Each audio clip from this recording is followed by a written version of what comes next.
Please tell, can you see the screen? Yes, sir. Okay, so start करते हैं, ठीक है। अब जितने स्टूडेंट्स हैं उनके साथ में, तो आज का जो लेक्चर है, today's lecture is on CSIR UGC NET examination के ऊपर है, उसके डिफरेंट प्रोस्पेक्टिव्स के ऊपर है। तो स्टार्ट करते हैं आज का। So there is a examination called as joint CSIR UGC NET examination. During the lecture please follow my this cursor, okay. So joint CSIR UGC NET examination. तो पहले इसका मतलब समझते हैं कि इसका मतलब है क्या।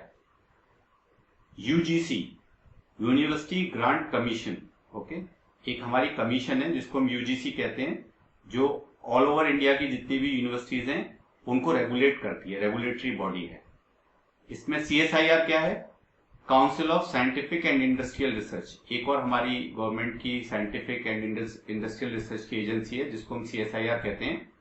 ये दोनों एजेंसीज मिलके एक ज्वाइंट नेशनल लेवल का एग्जाम कराते हैं जिसको हम बोलते हैं joint CSIR UGC NET examination, okay. अब इसमें नेट क्या है, नेट का मतलब है national eligibility test, national eligibility test. तो नेशनल एलिजिबिलिटी, नेशनल मतलब पूरे नेशन में, और एलिजिबिलिटी, किसी चीज की एलिजिबिलिटी मिल रही है उसके लिए टेस्ट लिया जा रहा है, तो ये नेट एग्जामिनेशन हो गया, नेशनल एलिजिबिलिटी टेस्ट। इसमें एक टर्म और आता है junior research fellow, JRF। JRF का मतलब होता है जूनियर रिसर्च फेलो, ओके। एक वर्ड और आता है LS, तो LS का मतलब होता है लेक्चररशिप। अब इसको लेक्चररशिप को ऑब्लिक करके असिस्टेंट प्रोफेसर भी कहते हैं, क्योंकि पहले लेक्चरर डिग्री कॉलेजेस में लगा करते थे, अब असिस्टेंट प्रोफेसर की पोजीशन बनने लगी है, तो LS मतलब लेक्चररशिप। तो ये तुमको पूरा जो टर्म है CSIR UGC NET examination conducted by these two agencies jointly, तो इसका मतलब तुमको सबको समझ में आ गया होगा कि ये दो एजेंसीज हैं जो मिलके नेशनल एलिजिबिलिटी टेस्ट कराते हैं। अब ये कौन कौन से एरियाज को कवर करते हैं इस एग्जामिनेशन में, कौन कौन से स्टूडेंट्स डिफरेंट एरियाज के इस एग्जामिनेशन को दे सकते हैं। तो पहला है केमिकल साइंसेस, जो बच्चे केमिकल साइंसेस पढ़ रहे हैं। Second is earth sciences, third is life sciences, fourth is mathematical sciences and fifth is physical sciences. ये 5 एरियाज इस जॉइंट एग्जामिनेशन के अंदर कवर किए जाते हैं, और जो हम सब लोग आपस में डिस्कस कर रहे हैं, जितने भी स्टूडेंट्स और मैं भी, we belong to life sciences area. चाहे बायोटेक्नोलॉजी के स्टूडेंट हो, चाहे माइक्रोबायोलॉजी के स्टूडेंट हो, या बायोटेक्नोलॉजी के स्टूडेंट हो, जूलॉजी के स्टूडेंट हो, बॉटनी के स्टूडेंट हो, any subject, biochemistry, molecular biology, genetics, genetic engineering, all belongs to this life sciences area, okay. Now what is the pattern, examination हमें देना है, उसकी तैयारी करनी है, तो सबसे पहले हमें उसका पैटर्न समझना बहुत जरूरी है। जब तक हमको पैटर्न ही नहीं समझ में आएगा तो हम प्रिपरेशन कैसे करेंगे। तो करंट पैटर्न क्या है इस एग्जामिनेशन का, उसके बारे में बात करते हैं। सबसे इंपॉर्टेंट बात है कि ये सिंगल पेपर होता है, एक पेपर होता है, एक बार में MCQ टेस्ट होता है, मल्टीपल चॉइस क्वेश्चंस होते हैं, MCQ टेस्ट होता है और सिंगल पेपर होता है, and that is for 3 hours. तो इसमें क्या होता है, MCQ test paper of each subject shall carry a maximum of 200 marks. 200 marks का एक MCQ टेस्ट होता है, जो जिसका ड्यूरेशन होता है 3 आवर्स, 3 घंटे का होता है। Question paper shall be divided into 3 parts. जो ये क्वेश्चन पेपर होता है ये 3 पार्ट्स में डिवाइडेड होता है। अब ये तीन पार्ट्स क्या हैं, कौन कौन से 3 पार्ट्स हैं। तो पार्ट ए क्या है, shall be common in all subjects. जितने भी सब्जेक्ट्स ऊपर दिखाए गए सब में कॉमन होता है part A. This part shall be a test containing maximum of 20 questions on of general aptitude. तो जनरल एप्टीट्यूड के ऊपर 20 क्वेश्चंस होते हैं, उसमें से आपको 15 क्वेश्चंस के आंसर करना होता है। The candidate shall be required to answer 15 questions। तो 5 क्वेश्चन की इसमें चॉइस होती है, और हर क्वेश्चन का जो मार्क होते हैं वो 2 मार्क का एक क्वेश्चन होता है। So of 2 marks each, the total marks allocated to this section shall be 30 out of 200। जो 200 का जो हमारा पूरा कोटा था उसमें से 30 नंबर हम इसमें से अर्न कर सकते हैं पार्ट ए में से। जो कि जनरल एप्टीट्यूड पे होता है और सारे ही सब्जेक्ट्स के लिए कॉमन होता है, पार्ट ए। तो तुमको ये बात समझ में आ गई होगी कि पार्ट ए में 2 नंबर का एक क्वेश्चन होता है और तुमको 15 क्वेश्चन का आंसर करना होता है। 20 टोटल क्वेश्चन होते हैं, 5 क्वेश्चन की चॉइस होती है। देन नेक्स्ट है पार्ट बी।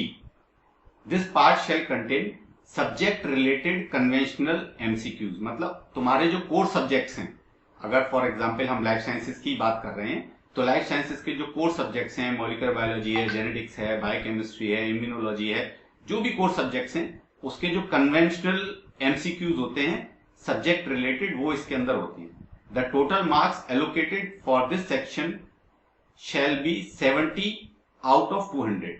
200 नंबर में से 70 नंबर तुम यहां से अर्न कर सकते हो, तो ये टोटल 70 नंबर का होता है।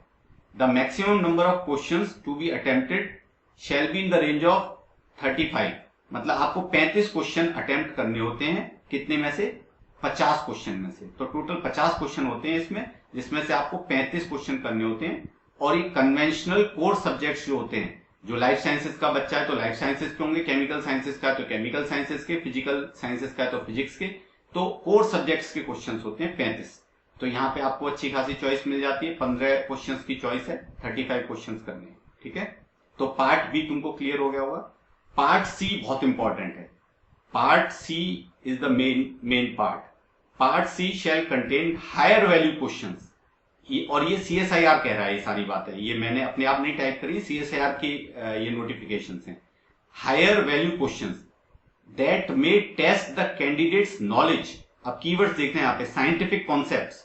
मतलब अगर तुमने पढ़ाई कॉन्सेप्ट बेस्ड नहीं करी है, केवल याद किया है, तो बहुत मुश्किल होगा इन क्वेश्चंस को सही से आंसर कर पाना, क्योंकि ये कैंडिडेट की नॉलेज की साइंटिफिक कॉन्सेप्ट्स बेस पे नॉलेज टेस्ट करेंगे।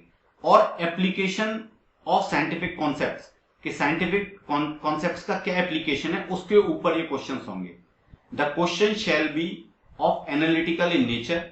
एनालिटिकल टाइप होंगे, ऐसे सीधे सीधे नहीं होंगे कि आपसे पूछ लिया कि डीएनए कैसा होता है, डबल स्टैंडर्ड होता है, सिंगल स्टैंडर्ड होता है, तो वो डायरेक्ट क्वेश्चन हो गया। ये डिफरेंट तरीके से एनालिसिस करके पूछेंगे, ठीक है। तो एनालिटिकल क्वेश्चन होगा, आपको एक क्वेश्चन दिया जाएगा, एक प्रॉब्लम दी जाएगी, उसको आप एनालाइज कीजिए, फिर आप आंसर कर पाएंगे उसका। Where the candidate is expected to apply the scientific knowledge. तो आपको अपनी जो साइंटिफिक अप्रोच है, वो जो साइंटिफिक नॉलेज आपने गेन करी है पढ़ के, बुक से थ्योरेटिकल नॉलेज अटेंड करके, उसको आपको अप्लाई करना होगा, तब आप उनके आंसर कर पाएंगे। To arrive the solution to the given problem. The total marks allocated to this section will be 100। इसीलिए सबसे ज्यादा नंबर यहाँ पे आप अर्न कर सकते हैं, 100 नंबर आप अर्न कर सकते हैं 200 में से। तो 200 में से 100 नंबर यहाँ पे, 70 नंबर यहाँ पे और 30 नंबर यहाँ पे, तो टोटल आपके हो गए 200 नंबर। इस तरीके से आप अटेम्प्ट कर सकते हैं। यहाँ पे आपको टोटल नंबर जो क्वेश्चंस दिए जाते हैं वो सेक्शन सी में 75 क्वेश्चंस देते हैं, और ये आपके सब्जेक्ट्स में से होते हैं, कोर सब्जेक्ट में से, जिसमें से कि आपको अटेम्प्ट करने होते हैं केवल 25। तो सोचो 50 क्वेश्चन की चॉइस होती है, उसके बावजूद भी 25 क्वेश्चन बच्चे नहीं कर पाते हैं, ठीक है।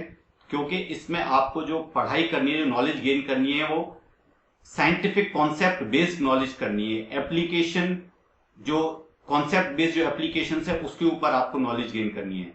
तो आपकी साइंटिफिक नॉलेज टेस्ट होती है यहाँ पे। तो ये 25 क्वेश्चन 100 नंबर के होते हैं, मतलब एक क्वेश्चन 4 नंबर का होगा। तो ये 3 सेक्शन हो गए, part A, part B, part सी।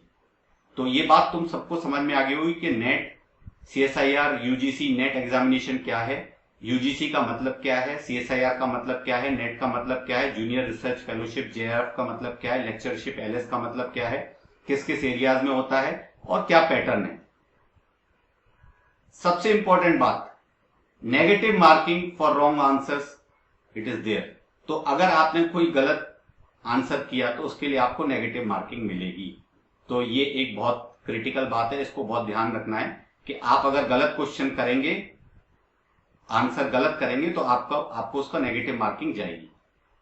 मतलब सावधानी हटी दुर्घटना घटी। तो जो क्वेश्चन है उनको बहुत ही सावधानी से, केयरफुली उसको पढ़ना है, समझना है, तभी उसको आंसर करना है।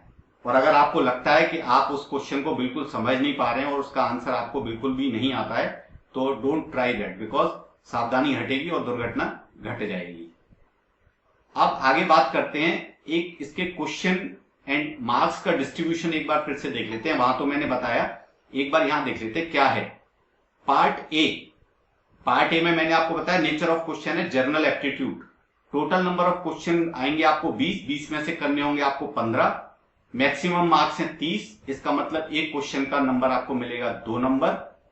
चॉइस है आपको 5 नंबर की। नेगेटिव मार्किंग यहां पे मिलेगी आपको 0.5। मगर मतलब अगर आप एक क्वेश्चन गलत करेंगे तो 0.5 नंबर आपके डिडक्ट हो जाएंगे टोटल में से। तो ये हुआ पार्ट ए। पार्ट बी का जो हम अभी डिस्कस कर चुके हैं, ये सब्जेक्ट रिलेटेड कन्वेंशनल क्वेश्चंस होते हैं, यूजुअली डायरेक्ट क्वेश्चंस होते हैं, जिसमें आपको टोटल नंबर ऑफ क्वेश्चंस मिलेंगे 50। 35 आपको अटेम्प्ट करने होंगे। टोटल मार्क्स इसके होंगे 35 क्वेश्चन के 70। मतलब एक क्वेश्चन जो है 2 नंबर का होगा। 15 क्वेश्चंस की आपको चॉइस मिलेगी और नेगेटिव मार्किंग यहां भी 0.5 मार्क्स की रहेगी। मतलब एक क्वेश्चन गलत करने पे 0.5 मार्क्स आपके डिडक्ट हो जाएंगे आपने जो अर्न किया था उसमें से। ये है सबसे important part C, higher value questions. Knowledge of scientific concepts based ये क्वेश्चन होते हैं। 75 क्वेश्चन होंगे आपके टोटल इस सेक्शन के अंदर। 25 आपको अटेम्प्ट करने होंगे। मैक्सिमम मार्क्स इसके 100 नंबर होंगे। इसका मतलब एक क्वेश्चन 4 नंबर का होगा। मतलब आपको यहां पे कम क्वेश्चन अटेम्प्ट करके ज्यादा नंबर मिल रहे हैं। एक क्वेश्चन 4 नंबर का है। टोटल 50 क्वेश्चन की चॉइस भी मिल रही है आपको, लेकिन यहां 1 नंबर कट रहा है। ठीक है, तो काफी ये मामला बहुत इंपॉर्टेंट भी है, क्रिटिकल भी है। तो टोटल आपको 140 क्वेश्चन मिले, जिसमें से आपको 75 अटेम्प्ट करने हैं और टोटल मार्क्स आपको 200 मार्क्स है टोटल। अब इसमें से आप कितने अर्न कर पाते हैं अलग अलग सेक्शन में, ये आप पे डिपेंड करेगा। ये जो एरिया है ये बहुत इंपॉर्टेंट है, मैं बार बार इस बात को बोल रहा हूं क्योंकि ये हायर वैल्यू क्वेश्चंस हैं।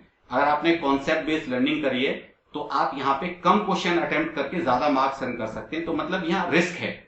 ठीक है, तो अभी अगर तुम सभी लोगों ने, एक वेब सीरीज आई थी स्कैम हर्षद मेहता के ऊपर, तो अगर वो देखी हो तो वहां था एक डायलॉग, वो मैं मेंशन कर देता हूं कि जहां रिस्क है वहां इश्क है।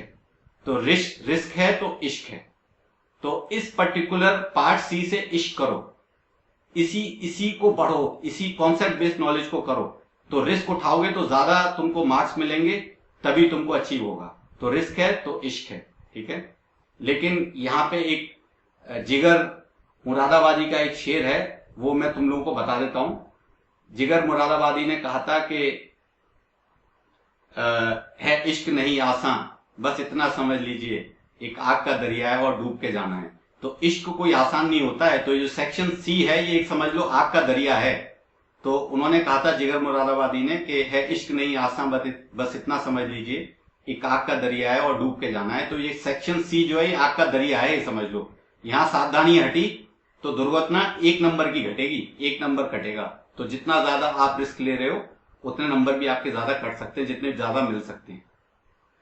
अब मैं थोड़ा सा अपने टाइम में बैक जाना चाहता हूं। ओल्ड पैटर्न क्या था 2002, 2003, 2004 में जब मैंने एग्जाम दिया, उस समय मुझे लगता है कि ज्यादा टफ था। 2 पैटर्न होते थे, 2 क्वेश्चन 2 टाइम में, डिफरेंट टाइम में एग्जाम होता था। ऑब्जेक्टिव टाइप एक पेपर होता था सुबह की शिफ्ट में, और दोपहर बाद में सब्जेक्टिव शिफ्ट होती थी सेकेंड शिफ्ट में। तो दोनों पेपर एक ही दिन में होते थे। इसमें 100 क्वेश्चन होते थे ऑब्जेक्टिव में, 30 क्वेश्चन होते थे जनरल जो एप्टीट्यूड वाले होते थे, 70 क्वेश्चन होते थे कोर सब्जेक्ट, जिसमें डायरेक्ट और एनालिटिकल दोनों टाइप के ऑब्जेक्टिव क्वेश्चन मिक्स होते थे, एमसीक्यूज।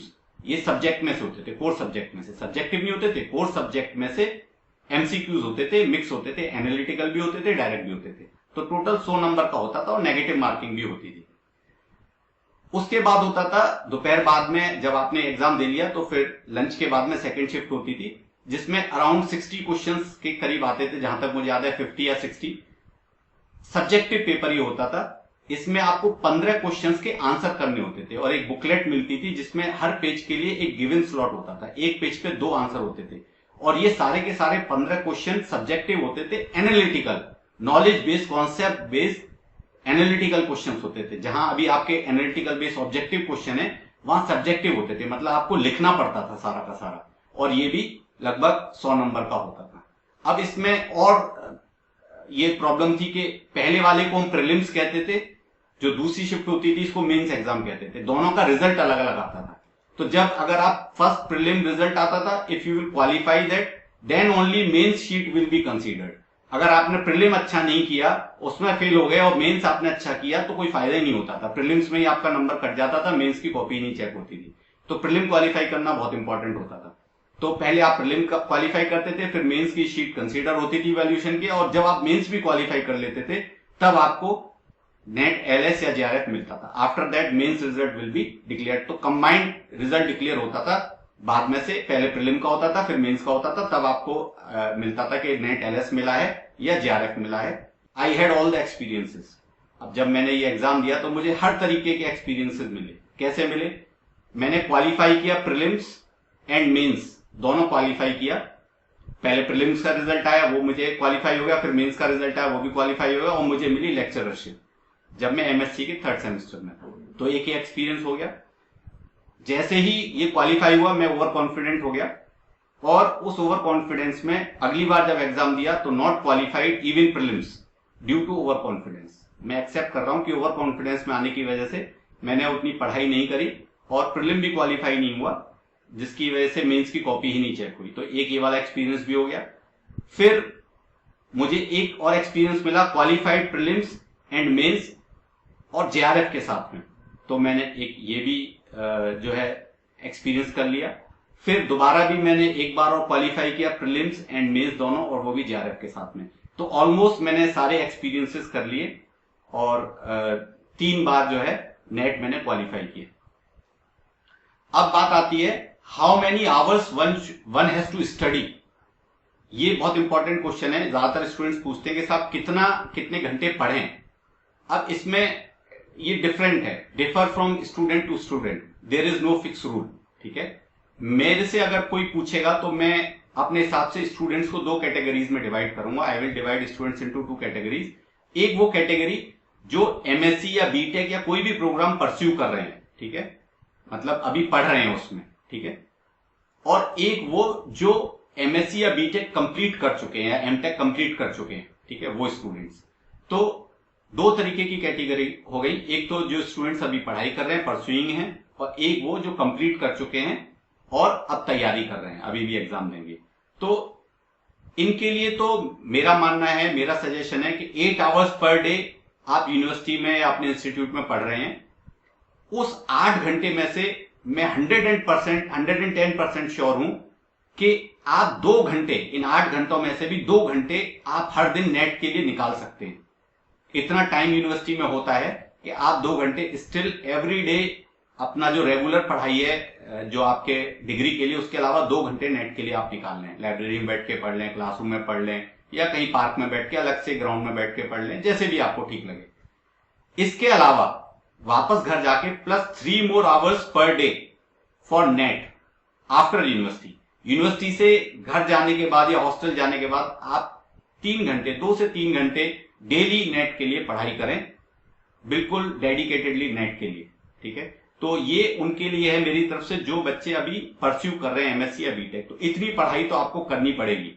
इसमें एक और इंपॉर्टेंट बात है कि जो बच्चे एमएससी या बीटेक कर रहे हैं, एमटेक कर रहे हैं, ड्यूरिंग योर एमएससी और BTech program study all the course subjects in such a way as if you are preparing for NET. आपको ये सोच के प्रिपेयर करना है उन टॉपिक्स को, उन सब्जेक्ट्स को, जैसे कि आप नेट के लिए प्रिपेयर कर रहे हैं। मुझे बहुत बेनिफिट हुआ था, मैं बुक से पढ़ाई करता था, जो प्रोफेसर्स के जो लेक्चर्स होते थे उनके की नोट्स बना के अपने नोट्स बनाता था। तो मॉलिक्यूलर बायोलॉजी, बायोकेमिस्ट्री, जेनेटिक्स, ये कुछ सब्जेक्ट्स ऐसे थे जो मेरे ड्यूरिंग क्लासेस में ही कंप्लीट हो गए थे। मुझे उनको अलग से कभी बहुत ज्यादा पढ़ने की जरूरत नहीं पड़ी, जिसमें कि बच्चों का बहुत ज्यादा टाइम जाता है। तो आप बहुत केयरफुल रहें, अगर शुरू से ही आप एमएससी में हैं या बीटेक के शुरू में, तो अभी से ही आप अपने जो कोर्स सब्जेक्ट्स आ रहे हैं, जैसे सेल बायोलॉजी है, मॉलिक्यूलर बायोलॉजी है, जेनेटिक्स है, इम्यूनोलॉजी है, इंस्ट्रूमेंटेशन है, बायोप्रोसेस इंजीनियरिंग है, इन सारे सब्जेक्ट्स को बहुत ही केयरफुली पढ़ें, इस तरीके से पढ़ें as if you are preparing for NET. At least ये जो 3 घंटे हैं वो इसी चीज के लिए डेडिकेट कर दें। तो आई एम श्योर कि जब आप 3rd या 4th सेमेस्टर में पहुंचेंगे तब तक आप नेट जेआरएफ क्वालिफाई कर लेंगे। ठीक है, मैंने थोड़ी कम पढ़ाई करी थी यहाँ पे, थोड़ा 3rd सेमेस्टर में कुछ चीजें रिवीजन नहीं किया था, तो जिसकी वजह से मेरा एलएस रह गया था, वरना फर्स्ट अटेम्प्ट में ही जेआरएफ हो सकता था। अब बात करते हैं उन बच्चों की जिन्होंने एमएससी, बीटेक या एमटेक कर लिया है, उनको क्या करना है। तो उनको start with 8 hours per day. आपको डेली 8 घंटे के हिसाब से पढ़ाई स्टार्ट करनी है, as if you are still studying in the university, और वो आप डेडिकेटेड पढ़ाई करेंगे आपने नेट जेआरएफ के लिए। इसके बाद में within a week you should reach up to 10 hours and within 10 days you should reach up to 14 hours. और ये 14 घंटे डेली आपको पढ़ना है, कम से कम 6 महीने तक लगातार, जिसमें आप अपना सारा सिलेबस नेट का कवर करेंगे। ठीक है, तो ये सब इतना पढ़ना क्या है, ये सब इतना आपको पढ़ना है, you have to study all the syllabus which is mentioned by the NET. ठीक है, जो नेट की वेबसाइट है, CSIR UGC की नेट की वेबसाइट है, उस पर लाइफ साइंसेज का सिलेबस है ऑल 3 पार्ट्स का, तो आपको पूरा कवर करना है। तो उसमें अगर आप इतना पढ़ेंगे तो 6 महीने के अंदर डेफिनेटली पूरा कवर कर लेंगे और JRF निकालने के चांसेस अच्छे हो जाएंगे। अब यहां भी मैं अपना एक्सपीरियंस तुम लोगों से शेयर कर देता हूं। आई had experience of both categories.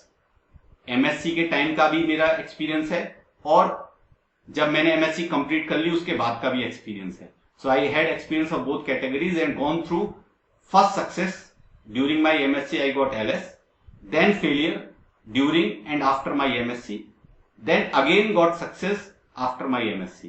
तो मैंने MSc के दौरान LS क्वालिफाई कर लिया। ड्यूरिंग MSc ऐसा भी समय आया जब मेरा प्रीलिम भी क्वालिफाई नहीं हुआ। आफ्टर MSc भी ऐसा समय आया कि मेरा कुछ भी क्वालिफाई नहीं हुआ, वो भी मैं बताऊंगा कि क्यों हुआ। और ऐसा भी समय आया आफ्टर MSc कि मैंने 2 बार नेट JRF क्वालिफाई किया। Whether one should have plan B और no, again it's a personal choice, it differs from student to student. Again I have experience of both, मैंने दोनों चीज का एक्सपीरियंस किया है। विद प्लान बी भी मैंने करी तैयारी एंड विदाउट प्लान बी भी करी। कैसे करी विद प्लान बी? जब मेरी MSc कंप्लीट हो गई तो मुझे लगा कि यार नेट पहली बार LS हो गया, दोबारा में तो कुछ भी नहीं हुआ, यू डोंट नो कि अभी क्या हुआ, तो चलो कोई नौकरी जॉब कर लेते हैं। तो एक प्लान बी के तहत मैंने एक जॉब ज्वाइन कर ली और लैब टेक्नीशियन की जॉब करी मैंने। ठीक है, उस लैब टेक्नीशियन की जॉब में मुझे 6000 रुपीज पर मंथ मिलते थे, जो मेरे सर्वाइवल के लिए बहुत थे और मैं फैमिली से पैसे नहीं लेना चाहता था।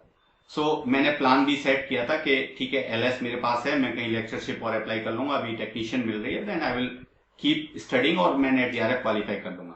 लेकिन प्रॉब्लम क्या हुई, जब आप प्लान बी ले लेते हैं तो आप इनकी समस्याओं में उलझ जाते हैं और जो आपका प्लान ए है उस पर से फोकस 110% कहीं ना कहीं धीमे धीमे वो कम होता रहता है। शुरू में तो लगता है कि चलो थोड़ा काम कर लिया और बाकी टाइम में पढ़ाई कर ली, धीमे धीमे ये चीजें इतनी उलझा देती हैं आपको, उसी इन्वायरमेंट में आप ढल जाते हैं जहां पे आप काम कर रहे होते हैं। फिर जब मेरा ये क्लिक नहीं किया आफ्टर MSc, और तब मैंने डिसाइड किया कि नहीं कोई प्लान बी नहीं है, either you have to do और you have to die.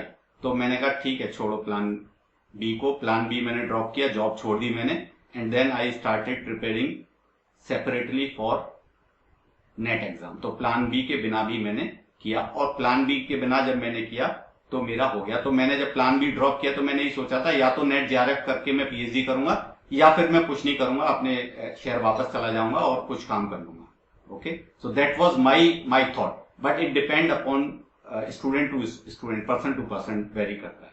This is your own personal choice. According to me, अगर तुम मुझसे पूछो what this plan B will do, according to me there should not be any plan B. आपके दिमाग में plan B होना नहीं चाहिए, ये मेरी पर्सनल वो है, ऑब्जर्वेशन है, क्योंकि मैंने देखा for me plan B dilutes your commitment towards your plan A. Again it differ from individual to individual. Okay, individual to individual differ करता है, student to student, but I will again, अगर मुझे कोई opportunity मिलती है तो I will again drop my plan B and focus on my plan A. Okay, so ये एक जरूरी है, इस बात को याद रखना। इसकी एक स्टोरी भी है, अगर तुम चाहोगे तो कभी मैं एक अच्छी स्टोरी इसके पीछे सुनाऊंगा तुमको कि प्लान बी होने से होता क्या है और क्यों। कुछ लोगों को काफी हेल्पफुल भी रहता है कि भाई प्लान ए में सक्सेस नहीं मिली तो चलो प्लान बी में कुछ तो कर लिया, ठीक है। बट मैंने डिसाइड कर लिया था कि either I will qualify NET JRF और I will go back to my home, और जॉब मैंने छोड़ दी थी अपनी। नाउ नेक्स्ट क्वेश्चन आता है बच्चों के दिमाग में, कोचिंग और नो कोचिंग। क्या हम कोचिंग अटेंड करें कोई, या कोई कोचिंग ना लें? अगेन इसमें भी मैं बच्चों की 2 डिफरेंट कैटेगरीज बनाऊंगा, 2 डिफरेंट कैटेगरीज ऑफ स्टूडेंट्स। कौन कौन सी वो कैटेगरी है? एक है जो परसुइंग कर रहे हैं MSc या BTech या MTech, दूसरे जो MSc BTech MTech कंप्लीट कर चुके हैं। जो परसुइंग कर रहे हैं उनके लिए I will not recommend this coaching business, क्योंकि आपके पास पढ़ने के लिए ऑलरेडी इतना सब कुछ है, क्लासेस चल रही हैं आपकी, सब्जेक्ट्स आपके पास हैं, आप फ्लो में हैं, आपका अपना कमिटमेंट चाहिए। तो मैं इसमें बिल्कुल भी जो बच्चे परस्यू कर रहे हैं उनके लिए मैं नहीं कहूंगा कि वो कोई कोचिंग अटेंड करें। आप खुद से सेल्फ स्टडी करें और हर सब्जेक्ट को पढ़ें इस तरीके से as if you are preparing for NET. जो कंप्लीट कर चुके हैं उनके लिए vary from student to student. Now again यहाँ पे जो बच्चे कंप्लीट कर चुके हैं वो कोचिंग करें ना करें, इसके लिए भी ये भी वेरी करता है student to student. There are several pros and cons of coaching. पहले मैं प्रोज की बात बता देता हूं, कोचिंग में क्या फायदे होते हैं कोचिंग करने के, एक बच्चा क्या सोचता है कि क्या मिलेगा। You may gate few good experience teachers. अगर आपने कोई अच्छी कोचिंग ज्वाइन कर ली तो उस कोचिंग में 5, 6, 7 टीचर पढ़ा रहे हैं, उसमें से हो सकता है आपको एक दो अच्छा गुड एक्सपीरियंस टीचर मिल जाए जो आपको 1 या 2 सब्जेक्ट अच्छा पढ़ा दे, ठीक है। Then you will get some study material from coaching. तो उसके लिए तो वैसे भी वरी करने की जरूरत नहीं है, क्योंकि स्टडी मटेरियल तो ऐसे भी ऑनलाइन और हर जगह अवेलेबल है, हर कोचिंग सेंटर का। देन जो मुझे लगता है सबसे इंपॉर्टेंट बात जो कोचिंग देती है वो कंटिन्यूटी देती है, ठीक है। तो आपको एक कोचिंग से कंटिन्यूटी मिलती है, क्योंकि आप उसमें फीस देते हैं तो आपको जाना कंपलसरी होता है, तो एक कंटिन्यूटी का प्रेशर होता है। और साथ ही साथ एक कॉम्पिटिटिव इकोसिस्टम मिलता है आपको। वहां पे जितने भी बच्चे होते हैं आपके साथ या वहां रह रहे होते हैं उस पर्टिकुलर एरिया में, आपको सब सेम ही फोकस पे काम कर रहे होते हैं, तो आपको कॉम्पिटिटिव एनवायरनमेंट दिखाई देता है। तो ये कुछ प्रोज हैं जो कोचिंग के हैं, ठीक है। कुछ जो मैं कहूंगा कि ड्रॉबैक्स हैं, कॉन्स क्या हैं। सबसे इंपॉर्टेंट जो मुझे लगता है कि wastage of precious time. Coaching के अंदर आपका जो प्रीशियस टाइम है, जो time is the most precious thing, वो बहुत वेस्ट होता है। आप कोचिंग जाएंगे, कोचिंग आएंगे, कोचिंग के क्लासेस के बीच में गैप होगा, कभी टीचर नहीं आया तो टाइम वेस्ट होगा, फिर आप स्टूडेंट से बात करेंगे, वहां आपकी दोस्ती हो जाएगी और नए बच्चों से, फिर वहां नीचे घूमने फिरने चले जाएंगे, ये बहुत सारा टाइम वेस्ट होता है। फिर वो स्टूडेंट्स आपके पास आने लगेंगे, आप उनके पास जाने लगेंगे। So wastage of time, and time is very precious, very valuable, ठीक है। Not all subject teachers are good. Maximum coachings में क्या है, आपको एक टीचर, हार्डली या 2 टीचर अच्छे मिल जाएंगे, बट सारे टीचर्स आपको अच्छे नहीं मिलेंगे। तो होगा क्या कि आप एक आध टीचर का लेक्चर तो अच्छे से अटेंड कर रहे हैं, बाकी सारा का सारा ऐसे ही जा रहा है, ठीक है। उसको तो फिर आपको सेल्फ स्टडी कर रहे हो। तो ये मैं कह नहीं सकता, हो सकता है कोई अच्छी कोचिंग हो जिसमें सारे टीचर अच्छे हों, बट जो एक्सपीरियंस है मेरा, वो मैंने जो देखा वो यही है कि हार्डली 1 और 2 स्टूडेंट्स जो है, वो मैंने मेडिकल में भी देखा, तो ये 1 ही 2 टीचर अच्छे मिलते हैं, hardly 1। Then unnecessary disturbance by other students. क्योंकि आप बहुत सारे स्टूडेंट्स के बीच में होते हो, एक इकोसिस्टम में होते हो, कॉम्पिटिटिव इकोसिस्टम में, तो बहुत सारे ऐसे बच्चे होते हैं जो अननेसेसरी आपको डिस्टर्ब करते थे। अरे मैंने तो इतना पढ़ लिया, तेरा इतना नहीं हुआ, तू तो टाइम वेस्ट कर रहा है, या मतलब आपके टाइम पढ़ते हुए टाइम में आ जाएंगे, वहां डिस्टर्बेंस होगा। तो अननेसेसरी डिस्टर्बेंस बहुत ज्यादा हो जाता है bye other students. Huge number of students in the class. एक और ये कौन है, मतलब ये ठीक नहीं, बहुत सारे बच्चे, करीब 100 बच्चे, 120 बच्चे क्लास में होते हैं कोचिंग सेंटर में, और वहां हर बच्चे पे टीचर का फोकस जो है उतना प्रिसाइज नहीं होता है, और फोकस जो है वो टीचर का डायलूट हो जाता है। जब टीचर का फोकस आप पे नहीं होता है तो आपका भी फोकस कहीं ना कहीं डायलूट हो जाता है। तो एक ये भी कौन है कोचिंग सेंटर का, कि ह्यूज नंबर ऑफ स्टूडेंट्स एक क्लास के अंदर होते हैं। फिर आपको ह्यूज फीस जमा करनी है, you have to pay a lot of fee for that. ये भी एक इसका कौन है। Then too much competitive environment. कई बार क्या होता है कि मैंने ये ऑब्जर्व किया कि एक्चुअली क्या पढ़ाई के जो आवर्स मैंने बताए ना, ये कोई फिक्स रूल नहीं है। कुछ बच्चे 4 घंटे पढ़ के जितना याद रख सकते हैं, बहुत से बच्चे 10 घंटे पढ़ के भी नहीं याद रख पाते हैं, और वहां बहुत ज्यादा कॉम्पिटिटिव एनवायरनमेंट हो जाता है। कोई बच्चा 18 घंटे पढ़ रहा है, 14 घंटे पढ़ रहा है, और आप 8 घंटे पढ़ रहे हो, तो आपको कई बार नहीं लगेगा कि मैं कम पढ़ रहा हूं, जबकि आप ये एनालाइज ही नहीं कर पाते हो कि आप उससे कहीं ज्यादा जानते हो। So sometimes this too much competitive of environment may demoralize a good student, जो कि क्वालिफाई करने वाला था लेकिन डिमोरलाइज होके वो नहीं कर पाया क्वालिफाई। ऐसा मेरे साथ हुआ है। मेरा जो बैचमेट था, जो मेरा रूममेट था, हम दोनों साथ मिलकर तैयारी करते थे। He used to study a lot. Early morning 5 o'clock उठ जाता था, मैं 9:30 बजे उठता था, तब तक तो वो पढ़ लिया होता था 5-6 घंटे। फिर वो 11 बजे से फिर बैठ जाता था। तो आई यूज्ड टू थिंक यार मैं बहुत कम पढ़ रहा हूं, तो मुझे कहीं ना कहीं लगने लगा था कि यार मैं कम पढ़ रहा हूं। बट मैंने कभी ये सोचा नहीं कि मैं जो पढ़ रहा हूं और वो जो पढ़ रहा है उसमें भी डिफरेंस हो सकता है। मैं जितना पढ़ रहा हूं मेरी मेमोरी और मैं जो क्वालिटी टाइम पढ़ रहा हूं वो हो सकता है उतना क्वालिटी ना पढ़ रहा हो। देन आई डिसाइडेड कि 1-1.5 महीने बाद मैंने उससे बोला कि I have to take separate room, मैं यहाँ इसका भी पे करता रहूंगा but I have to study alone.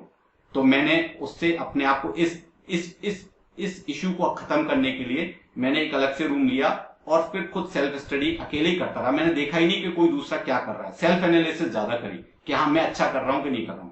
कोई ज्यादा पढ़ रहा है उससे कई बार क्या होता है अच्छे स्टूडेंट्स का डिमोरलाइजेशन हो जाता है और फिर वो डिमोरलाइज स्टूडेंट क्या है अच्छा परफॉर्म नहीं कर पाते। ये भी एक कौन मुझे लगता है कि कोचिंग सेंटर में हो सकता है कि टू मच कॉम्पिटिटिव एनवायरनमेंट में डिमोरलाइज अ गुड स्टूडेंट। तो ये कुछ जो मेरे ऑब्जर्वेशन हैं। सो फिर मैं अपना एक्सपीरियंस शेयर करता हूं। I never took coaching and qualified net 3 times, out of which JRF 2 times and LS 1 time. Along with that, GATE examination complimentary मिल गया मुझे। I have never prepared for GATE specifically, but when I appeared in the GATE examination, क्योंकि मैंने net की खूब अच्छे से तैयारी करी थी, so every time I qualified GATE with good percentile. तो यहां तक की बात कंप्लीट कर ली। तो अब आगे बात करते हैं what if you will qualify net exam. तो तुम लोग पूछ सकते हो सर आप इतना नेट जेआरएफ ये एग्जाम की बात कर रहे हैं तो इससे होता क्या है, what a student will achieve after qualifying net exam. तो इसमें 2 बातें हैं, ठीक है। क्या 2 बातें हैं जो तुम अचीव कर सकते हो? पहला तुम अचीव कर सकते हो नेट एलएस, ठीक है, मतलब national eligibility test, and you got qualified for lectureship only. तो लेक्चरशिप क्वालिफाई करने से आपको नेट एलएस मिल जाता है। दूसरा आप क्या क्वालिफाई कर सकते हैं, NET national eligibility test and JRF junior research fellow. तो 2 तरीके की आपको क्वालिफिकेशन मिल सकती है, एक तो एलएस की और एक जेआरएफ की। अब ये दोनों हैं क्या, दोनों में क्या डिफरेंस है? जब आप नेट एलएस क्वालिफाई करते हैं you will become eligible for the position of lecturer in any government और प्राइवेट ऑर्गेनाइजेशन और फॉर असिस्टेंट प्रोफेसर नाउअडेज। तो आपको एक एलिजिबिलिटी मिल जाती है मास्टर्स के बाद ही कि आप एलिजिबल हैं असिस्टेंट प्रोफेसर या लेक्चरर की पोजीशन के लिए, ठीक है। इसके साथ केवल इतना ही मिलता है, जब आपके मार्क्स थोड़े कम आते हैं तो आप एलएस आपको मिल जाता है, ठीक है। जेआरएफ में क्या मिलता है? जेआरएफ में फिर से मैं you will become eligible for position of lecturer and assistant professor, ये तो मिलता ही है, साथ के साथ जो एलएस में मिल रहा था आप देख सकते हैं सेम ही चीज। इसके साथ और क्या मिलता है, you can avail junior research fellowship which is around 31,000 per month for 2 years plus HRA which can vary from 15% to 30% depending upon the state you are living or doing your PhD or pursuing your research, plus contingency per year 20,000 rupees per year। तो ये आपको इतना आपको salary मिलती है 2 साल के लिए, HRA मिलता है रेजिडेंशियल अलाउंस और प्लस कंटीजेंसी मिलती है आपके पेपर और ये मार्कर बॉल पेन वगैरह खरीदने के लिए, पेन ड्राइव्स वगैरह खरीदने के लिए ये पैसा मिलता है 20,000 रुपए पर साल per year. Then this JRF after 2 years it can be upgraded to SRF senior research fellow and this will be for 3 years।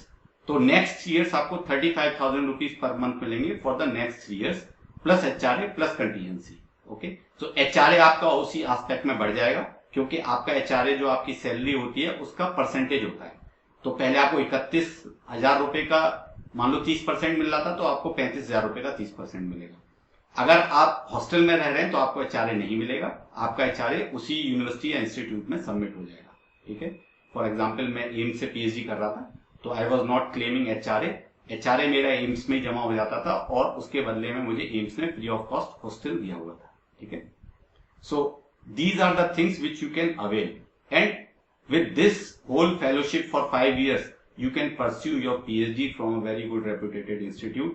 वो कहीं से भी आप कर सकते हैं इस पर्टिकुलर कंट्री के अंदर, ओके। तो ये तुमको समझ में आ गया होगा कि इसको करके क्या क्या मिलेगा, मिलने वाला क्या है। तो बहुत कुछ मिलने वाला है, ठीक है। और ये एक कैरियर बनाने वाला एक टेस्ट है, इसीलिए इसको नेशनल एलिजिबिलिटी टेस्ट कहते हैं। तो अब आगे बात करते हैं। सो वेयर टू स्टडी, कहां से पढ़ें। तो बच्चों के दिमाग में क्वेश्चन हमेशा होता है कि कहां से पढ़ें, कोई ब्रिलियंट के ट्यूटोरियल्स मंगा लें या किसी कोचिंग सेंटर के हम नोट्स मंगा लें या कोई और राइटअप्स मिल रहा है या कोई ऑनलाइन पोर्टल पे जाके कहीं पे हम कोई एकेडमी ज्वाइन कर लें, तो ये दिमाग में आता है। बट मेरा सजेशन है हमेशा से, of course from text books. जो टेक्स्ट बुक्स दी हुई हैं आपके कोर्स सब्जेक्ट की, केवल उससे आपको पढ़ाई करनी चाहिए, और वो भी hard copy, not soft copy. I will recommend hard copies. Okay, hard copies से जब आप टेबल चेयर पे बैठ के पढ़ते हैं तो उससे बहुत फोकस बनता है। ये मेरा पर्सनल एक्सपीरियंस है, और तुम खुद पढ़ के देखोगे तो तुमको ये बात समझ में आएगी। लैपटॉप पे, टैब पे, मोबाइल पे पढ़ने में और टेबल चेयर पे बैठ के हार्ड कॉपी से पढ़ने में जो डिफरेंस है वो अल्टीमेट है। ठीक है, so follow the text books. अब टेक्स्ट बुक तो कौन सी बच्चे पूछते हैं, service text books. So name of the text books क्या है, कौन कौन सी पढ़ें, क्या क्या पढ़ें। इसमें ज्यादा टाइम बच्चे बहुत बर्बाद करते हैं। मैंने भी देखा अपने टाइम में, बच्चे ही सर्च करते रहते हैं बायोकेमिस्ट्री की कौन सी पढ़ें, मॉलिक्यूलर बायोलॉजी की कौन सी पढ़ें, ये पढ़ लें वो पढ़ लें, 4-4 बुक लेके हाथ में घूमते रहते हैं।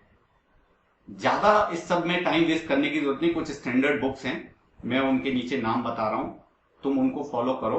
ठीक है, और ऐसा नहीं होता कि आपको पूरी की पूरी टेक्स्ट बुक पढ़नी है। आपको क्या करना है, नेट का सिलेबस लेना है, उसका टॉपिक लेना है, और वो टॉपिक जिस बुक में प्रेजेंट है उस बुक से आप पढ़ लीजिए। उसको डिटेल में अगर दे रखा है तो वहां से आपको कॉन्सेप्ट क्लियर हो जाएगा।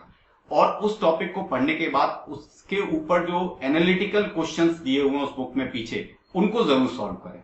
तो आपको अपने आप ही जो इश्क का जो मैंने वो बताया था एरिया, जो आग का दरिया बताया था, वो 25 क्वेश्चन जो एनालिटिकल है वो ऑटोमेटिकली उनको आप कर पाएंगे। तो जिसमें पहली बुक मैं बताऊंगा Lehninger principles of biochemistry by Nelson and COX.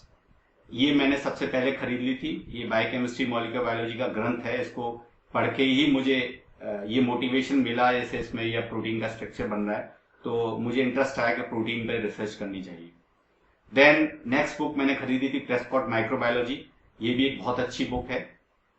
तो माइक्रोबायोलॉजी से रिलेटेड सारे टॉपिक्स इसमें कवर हो जाते हैं। जेनेटिक्स के लिए आप ये क्लर्क की आती है जेनेटिक्स, कॉन्सेप्ट्स ऑफ जेनेटिक्स, ये पढ़ सकते हैं। गार्डनर पढ़ सकते हैं, इट डिपेंड्स। ये भी अच्छी है, आप कोई भी एक पढ़ लें, ये भी अच्छी बुक है। देन एक द सेल है, molecular biology of the cell, Bruce Albert की आती है, इसमें से भी आप पढ़ सकते हैं। देन जेराल्ड कार्प की आती है सेल एंड मॉलिक्यूलर बायोलॉजी, ये भी बहुत अच्छी बुक है, इसको आप पढ़ सकते हैं। Then gene cloning recombinant DNA technology के लिए टी.ए. ब्राउन, ये एक बहुत अच्छी बुक है, आप इसी को फॉलो करें। जीन करके एक बुक आती है जीन्स, लेवाइन की, इसको आप फॉलो कर सकते हैं। कोई भी एडिशन मिल जाए आप उसको पढ़ें, हार्ड कॉपी परचेज कर लें। ये मॉलिक्यूलर सेल बायोलॉजी की एक और है लॉडिश, ठीक है, तो इसको भी आप ले सकते हैं अपनी इसमें लिस्ट में, कि इसको भी आप पढ़ना चाहें तो सेल मॉलिक्यूलर बायोलॉजी, कार्प पढ़ रहे हैं तो कार्प पढ़ लीजिए, नहीं तो लॉडिश पढ़ लीजिए। ठीक है। Then immunology, Kuby is a huge book immunology पढ़ने के लिए, लेकिन अगेन जितना नेट के लिए दिया हुआ है केवल उतना ही पढ़ें इसमें से, क्योंकि इसमें बहुत डिटेल दिया गया है। और अगर आप चाहते हैं कि इम्यूनोलॉजी आप क्यूबे से ना पढ़ के कहीं छोटी जगह से कवर करना चाहें तो इस प्रेस्कॉट पे जाएं। प्रेस्कॉट में एक इम्यूनिटी और इम्यून सिस्टम के ऊपर एक पूरी यूनिट है, उसमें 3-4 चैप्टर हैं। उस चैप्टर में ऑलमोस्ट नेट का सारा सिलेबस कंप्लीट हो जाता है और अच्छी नॉलेज, पूरा डिटेल दिया हुआ है। ठीक है, तो आप यहां से भी कवर कर सकते हैं। तो ये आपको पढ़ेंगे तो आपको देखेंगे तो आपको समझ में आएगा। फर्मेंटेशन बायोप्रोसेस इंजीनियरिंग पे बहुत क्वेश्चन आते हैं, ये कहां से पढ़ी जाए, तो हम भी अपने टाइम पे यही स्टैनबरी की बुक पढ़ते थे। एक क्रूजर एंड क्रूजर भी थी, but this is good principles of fermentation technology, इसमें से आप बायोप्रोसेस इंजीनियरिंग या फर्मेंटेशन टेक्नोलॉजी पढ़ें। इसके अलावा इकोलॉजी एंड एनवायरनमेंट, इस पे बहुत क्वेश्चंस आते हैं कई बार बुक में। पीडी शर्मा की एक बुक आती है, मैंने भी पढ़ी है, मेरे सारे सीनियर्स ने पढ़ी थी और ज्यादातर सभी पढ़ते हैं। इकोलॉजी एनवायरनमेंट की पीडी शर्मा की बुक है, आप इसको पढ़ सकते हैं। इवोल्यूशन के बहुत क्वेश्चंस आते हैं, इसके लिए एक सिंपल सी बुक है वीरबाला रस्तोगी की, ऑर्गेनिक इवोल्यूशन, बहुत सस्ती है ये दोनों बुक्स, इनको आप पढ़ सकते हैं। और ये जितनी भी बुक्स मैं दिखा रहा हूं, आप इनके इंटरनेशनल एडिशन ना खरीदें, नेशनल एडिशन खरीदें, जो कि सस्ते भी आते हैं। ठीक है, और इन सारी बुक्स के अलावा एक बुक और जो मेरे पास हमेशा रही, बीडी सिंह बायोटेक्नोलॉजी। इसमें ज्यादातर टॉपिक्स बायोटेक से रिलेटेड, शॉर्ट में, डिटेल में, कहीं ना कहीं हर टॉपिक की कुछ ना कुछ नॉलेज सब मिल ही जाती थी। तो बीडी सिंह बायोटेक्नोलॉजी मैंने हमेशा से अपने पास रखी, इसको कंसल्ट भी किया। तो ये सारी बुक्स हैं, आप फॉलो कर सकते हैं। इसमें ऑलमोस्ट नेट के जो इंपॉर्टेंट पार्ट्स हैं, एरियाज हैं, सब कवर हो जाएंगे सिलेबस। और अगर कुछ नहीं होता है तो आप और अच्छी बुक कोई ढूंढ सकते हैं टॉपिक वाइज जो आपको देखना है। जैसे बायोस्टैटिक्स के कुछ क्वेश्चन आते हैं, कंप्यूटर के कुछ क्वेश्चन आते हैं, तो उनके लिए कुछ बुक्स बाद में सजेस्ट मैं आप लोगों को कर दूंगा। तो ये बुक्स हैं, इनको आप फॉलो करें। तो thanks for your attention and all the very best for your examination. इसमें एक इंपॉर्टेंट बात है, इस पूरी जर्नी में, ये जर्नी बहुत टफ है, जैसा मैंने बताया कि आग का दरिया है, जिगर मुरादाबादी का शेर है। Your commitment is going to be the key of success. आप कितना कमिटेड हैं अपने ड्रीम के लिए, ये की होने वाली है आपकी सक्सेस की। तो कमिटमेंट आपको करनी है, और कमिटमेंट आप करें बॉलीवुड स्टाइल में। एक बार जो कमिटमेंट कर दी उसके बाद खुद अपनी मत सुनो, बॉलीवुड स्टाइल, ठीक है। Then you have to make your career yourself. तुम्हें अपना कैरियर खुद बनाना है। So make your own way. आपको अपना रास्ता खुद बनाना पड़ेगा। प्रोफेसर वसीम बरेलवी का एक शेर है, खुद चलो तो चलो आसरा कौन दे। खुद चलो तो चलो आसरा कौन दे, इस भीड़ के दौर में रास्ता कौन दे। तो यहां तो भीड़ चल रही है, रास्ता कोई नहीं देगा, आपको अपना रास्ता खुद बनाना पड़ेगा। You have to make your own way. Then NET JRF क्या है? इज अ कैरियर का खजाना है, ये रिसर्च में कैरियर का खजाना है इंडिया के अंदर। तो इस खजाने को आपको ढूंढना है, और इस खजाने को ढूंढने के लिए फिर मैं वही प्रोफेसर वसीम बरेलवी का एक शेर आपको सुनाता हूँ, 4 मिसरे हैं, उसके साथ में ये टॉपिक खत्म करता हूँ। उन्होंने कहा है कि मेरी खामोशियों में भी फसाना ढूंढ लेती है, बड़ी शातिर है दुनिया बहाना ढूंढ लेती है। ये 2 लाइन आपके लिए नहीं है, अगली 2 लाइन आपके लिए है। उठाती है खतरा जो हर घड़ी डूब जाने का, वही कोशिश समंदर में खजाना ढूंढ लेती है। तो आपको समंदर में डुबकी लगानी है, और समंदर ये नॉर्मल समंदर नहीं है, ये जिगर मुरादाबादी वाला समंदर है, आग का दरिया है, ठीक है। उसमें डुबकी लगानी है आपको। तो वहां से अपने हिस्से का खजाना निकाल के लाना है और अपना रास्ता खुद बनाना है। तो इसके साथ ही मैं अपना ये आज का जो प्रेजेंटेशन है खत्म करता हूं, और अब आप लोग अपनी क्वेरीज हैं तो कुछ पूछ सकते हैं, जिस किसी को भी जो भी पूछना है।